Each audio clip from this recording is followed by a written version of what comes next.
Bonjour à tous, j'espère que vous allez bien.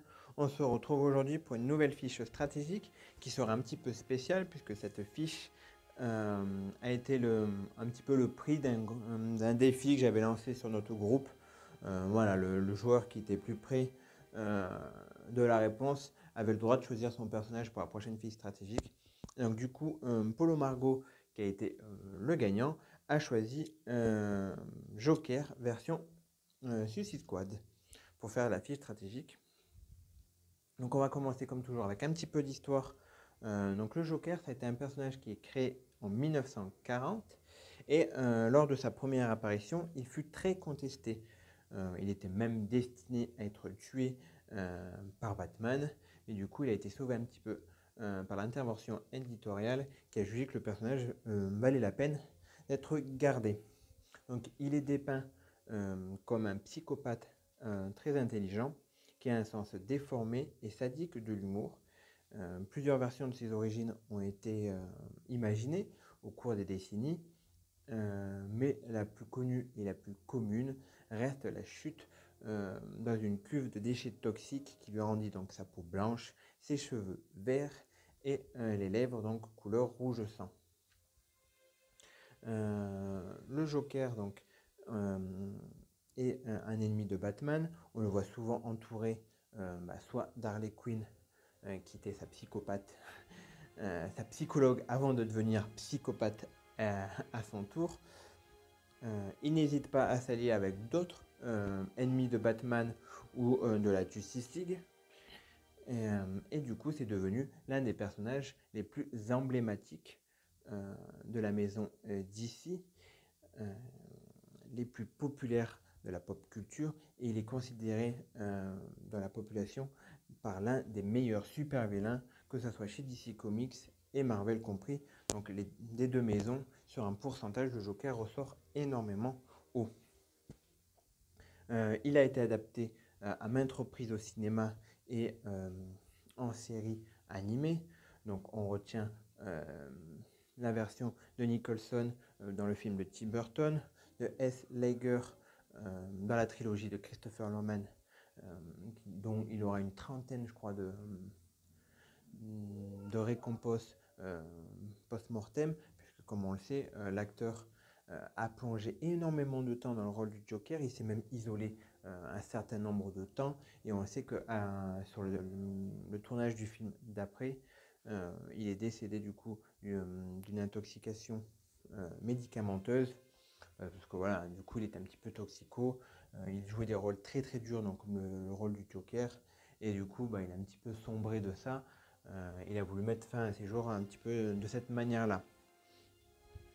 Un autre acteur qui a reçu un Oscar donc pour l'incarnation du Joker récemment, c'est Joaquin Phoenix. Mais nous, on va s'intéresser à la version donc, de Jared Leto, qui a incarné le Joker dans le film Suicide Squad en 2016.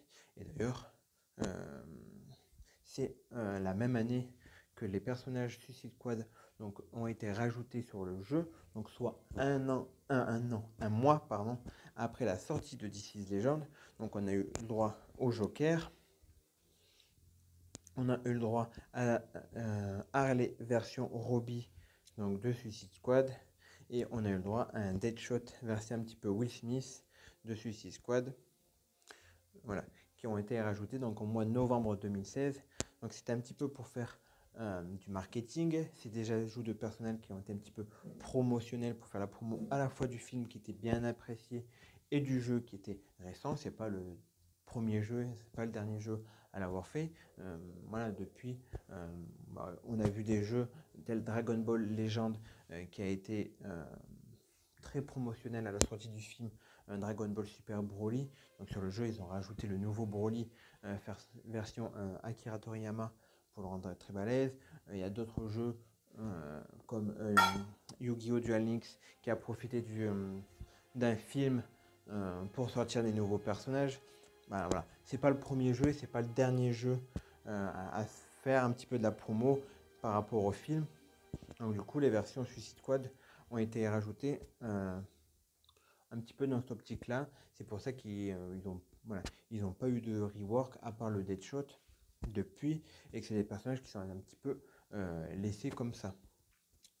Donc le Joker version Suicide Squad, c'est un personnage d'affinité physique. Il a un rôle, alors il n'a pas un rôle de cogneur, parce qu'il n'a pas des stats assez forts. Je dirais qu'il a un rôle de finisher.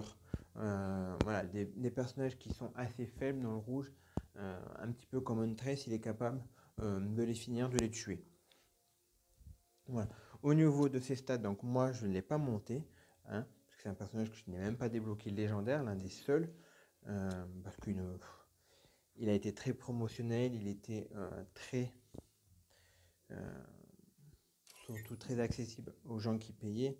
Donc du coup, c'est un personnage qui est assez compliqué à avoir, même maintenant de nos jours. Il y a très très peu d'offres sur ce genre de personnage. Donc du coup, je suis allé voir un petit peu dans les tournois. L'avantage, c'est qu'avec la liste de top 100, on peut avoir les personnages accessibles assez facilement. Donc ça nous reste une bonne base de documents finalement. Et donc là, on voit que le Joker est le niveau 80, Gire 11, 5 étoiles légendaires. Bon, alors par contre, il n'a pas monté tous les pouvoirs parce qu'il ne doit pas exploiter très souvent le Joker. Donc il a des stats assez basses, hein, puisque pour un Gire 11 level 80, il a 7300 donc, de puissance. Donc on voit qu'il a un bulk très très faible. Il a une VTS par contre assez correcte, mais il a très peu de PV, il a très peu d'agilité, très peu d'intelligence, très peu de force.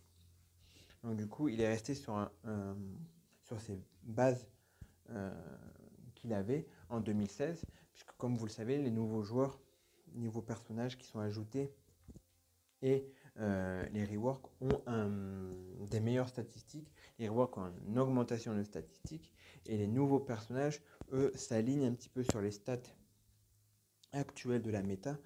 Donc du coup, un personnage de base maintenant, level 80, tourne plus autour des 8000, 8300 de puissance, là où le Joker en 2016 était à 7000 et ça suffisait.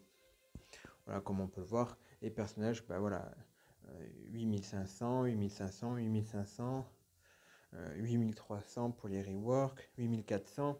Donc on tourne un petit peu par là. Si on regarde donc le Joker, on voit qu'avec ses stats de 2016, il est extrêmement bas, puisqu'il fait partie quasiment des 3 derniers personnages les plus faibles.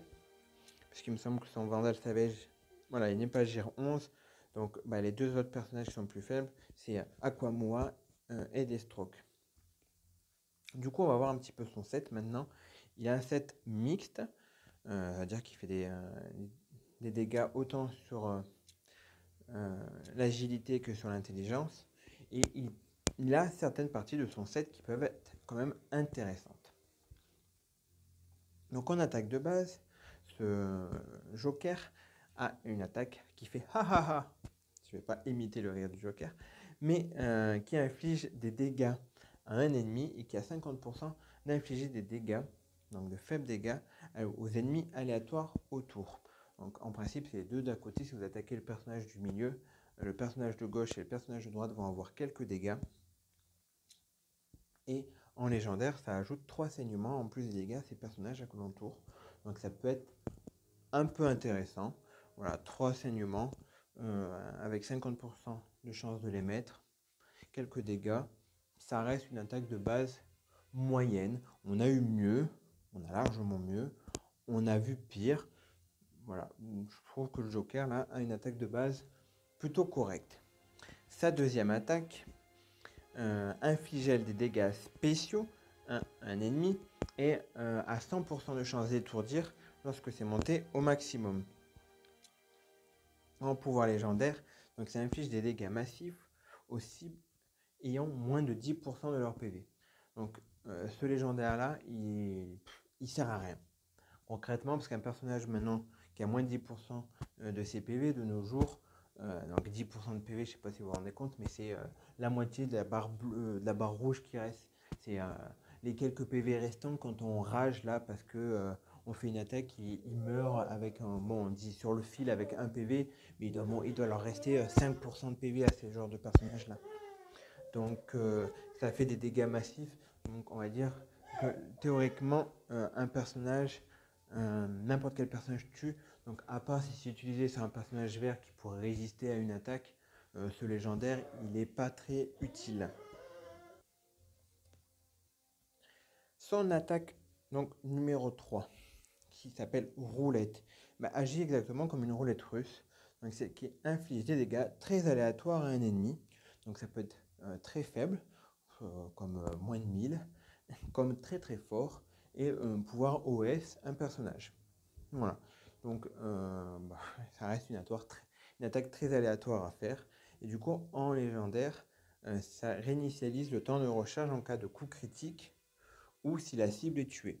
Donc voilà, une attaque bof, pour limite dire bidon, hein, puisque des attaques très aléatoires, on est tous un petit peu pareil, on n'aime pas un peu le hasard, et là c'est un petit peu ce que propose cette attaque. Donc bof. Ensuite, son pouvoir passif, qui est assez bon, puisque ça inflige 3 malus de résistance à l'affinité, donc une fois que c'est monté à fond, et un retrait de 25% de l'initiative au début du tour du joker. Et en légendaire, ça supprime 3 bonus affectant la cible, donc ça reste un très très bon malus, puisque 25% d'initiative en moins sur un ennemi aléatoire, c'est plutôt pas mal, ça peut permettre de prendre l'avance. Ça enlève 3 bonus, surtout qu'en ce moment les personnages se mettent beaucoup de bonus, donc ça en retire 3. Et ça met 3 malus de résistance à l'affinité, donc ça veut dire que sur un personnage bleu par exemple, qui va recevoir 3 malus de résistance à l'affinité, les personnages rouges vont lui faire plus de dégâts. Donc c'est un passif correct. Ensuite, il a un chef d'équipe qui lui est assez moyen, puisque ça donne 36% de chance donc à tous les alliés d'obtenir un bonus de chance de critique ou une puissance d'affinité s'ils portent un coup critique. Et en légendaire, ça donne un bonus supplémentaire. Donc c'est vraiment bof, très moyen comme chef d'équipe, parce que 36% c'est même pas une chance sur 2, c'est une chance sur 3 de gagner un bonus de critique si on porte un critique. Donc déjà pour faire des critiques, il faut un minimum avoir des bonus de critique. Donc si on doit gagner un bonus de critique en faisant des critiques, voilà, c'est un petit peu contradictoire. Donc voilà, donc comme vous l'aurez compris, le Joker version Suicide Squad, il appartient à la catégorie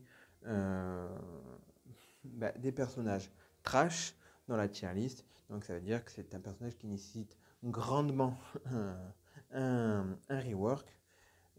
Et du coup, j'avais un petit peu d'espoir sur ce personnage, parce que voilà, c'est un personnage qui reste quand même qui a été très promotionnel. Il était uniquement dans la boutique et en PVP au tout début du jeu, donc il n'y avait pas beaucoup de monde en plus qui le jouait. Il n'a jamais été très utilisé, contrairement à Deadshot Suicide Squad qui a été énormément joué à sa sortie, parce que c'était un très bon personnage. Le Joker, il n'a jamais été vraiment dans la metagame, donc du coup j'avais vraiment peu d'espoir que ce personnage soit retravaillé, mais du coup, comme récemment on a appris que Jared Leto devrait reprendre le rôle du Joker dans le film Justice League version longue, ça ne m'étonnerait pas que la Warner nous sorte un petit mois de mars 2021 ou avril 2021 un petit retravail du Joker avec un deuxième personnage trash qui fait partie aussi du film. Donc je pense à l'Aquamoa, donc qui est l'Aquaman campé par Jason Momoa. Donc ça ne m'étonnerait pas que ce soit les deux reworks de mars 2021 avec peut-être pourquoi pas l'ajout de Darkseid en personnage de siège. Donc soit en mars ou en avril pour promouvoir le film. Et donc du coup, voilà, ça ne m'étonnerait pas que ces deux personnages soient retravaillés. Et du coup, peut-être qu'on aura un retravail intéressant de ce personnage. Si c'est le cas, je referai volontiers une vidéo pour voir un petit peu comment il a évolué. Et Sinon, bah, tant pis, c'est que ils ont vraiment décidé de le laisser tomber, ce personnage. Il restera un personnage trash toute sa vie, le pauvre. Mais du coup, bah, comment jouer Joker Suicide Squad? Alors, je vais faire, pour des raisons évidentes, je ne ferai pas de combat avec le Joker, parce que avec un personnage level 2, il n'y a pas grand-chose à en tirer de mon côté. Mais voilà, comme en PvP, on ne le voit pas non plus. Il peut quand même faire partie d'un personnage bonus pour un blitz ou, euh, ou pour un siège. Donc, bah, s'il y en a qui se tentent de le monter, on peut quand même le jouer, puisqu'il a un set donc avec 3 saignements sur son attaque de base en point fort, une attaque 2 qui a 100% de chance d'étourdir, un passif qui n'est pas si mauvais, donc il a quand même des points forts ce personnage. Alors en point faible, c'est qu'il a des statistiques qui sont énormément basses, des dégâts faibles et aléatoires, et un chef d'équipe complètement inutilisable, donc on perd un petit peu un pouvoir bêtement. Donc du coup, en coéquipier possible, on peut le mettre... alors du coup, si on regarde un petit peu, je vais faire par ordre que je les vois. Donc, on pourrait le mettre avec Sheta, principalement, puisque Sheta profite des saignements. Joker met 3 saignements. Sheta donne 3 bonus de force, donc Joker pourrait faire un peu plus de dégâts avec ses bonus de force. Quel autre personnage pourrait rentrer en synergie? Eh ben, Black Mask, puisque Black Mask met la provocation sur un personnage, met des saignements aussi, donc on pourrait le mettre avec Black Mask. On peut le mettre, bah, l'autre personnage qui me vient en tête, c'est Shemu. Bah, et voilà, du coup, on aurait le provocateur dont on aurait besoin pour mettre la provoque de Black Mask. On rajoute Joker par-dessus. Et on a une petite team saignement bah, qui peut être viable pour un siège. Alors, elle ne fera pas non plus d'énormes dégâts et on ne montera pas forcément très haut avec cette équipe. Mais du coup, euh, bah, pour un tournoi de siège, ça peut être viable. On peut aussi mettre Sirène, par exemple, qui profite aussi des saignements et qui en met pas mal. Et sinon, avec une team qui est étourdie, on peut mettre Off Girl, on peut mettre Killer Frost, éventuellement, qui profite de l'étourdissement pour attaquer et étourdir aussi, pourquoi pas à leur tour. Donc voilà, il y a quand même des coéquipiers possibles pour ce personnage. Voilà. Bah pour finir, finalement, ça a été une... Je m'attendais vraiment, quand j'ai eu le défi de me dire, bon, bah, il faut que quand même je fasse la fiche stratégique de Joker Suicide Squad. Bah voilà, on sait tous que Joker Suicide Squad, c'est pas le meilleur personnage du jeu. Et je me suis dit, mais qu'est-ce que je vais pouvoir faire? Comment je vais tourner cette fiche stratégique? Et puis finalement, euh, bah, ne serait-ce déjà que par l'histoire du personnage du Joker, voilà, Joker c'est un personnage qu'on aime un petit peu tous au fond de nous. La version plus Jared Leto est très politisée, c'est-à-dire que bah, autant il y en a qui l'apprécient beaucoup parce que ça fait un Joker un petit peu moderne, un petit peu chef de mafia, mais voilà, qui sort un petit peu de du traditionnel Joker qu'on a dans les comics. Il y en a parce que justement, il sort trop de la tradition des comics, il n'est pas du tout aimé. Euh, il trouve que le Joker n'a pas été joué à fond dans le film, et c'est vrai, il n'a pas un rôle majeur dans le film, alors que pourtant, bah, voilà, comme je le disais, Joker, c'est l'un des personnages les plus appréciés de la pop culture en termes de super vilain. Donc il aurait dû avoir un meilleur rôle, oui, Jared Leto. Donc voilà. Euh, du coup, ne serait-ce d'avoir cette histoire comics et cinématique, ça a rajouté un petit peu de piment et d'ajout à cette fiche stratégique. Et puis finalement, quand j'avais vu son set, je me suis dit qu'il peut en avoir quelque chose à tirer, même si il doit avoir un retravail, ce personnage, mais sinon en soi il y a quand même des points forts et il peut être utilisable. Donc finalement j'ai apprécié faire cette fiche de stratégique, et donc j'espère que vous l'apprécierez vous aussi. Si c'est le cas, n'hésitez pas à mettre un pouce, un commentaire, à me dire bah, si vous, du coup ça vous a peut-être donné envie de le monter, soit pour le fun, soit pour un siège, ou pas du tout. chose que je comprendrai. Si vous avez d'autres choses à dire sur la vidéo. Et puis en attendant la prochaine fiche stratégique, je vous dis bon jeu.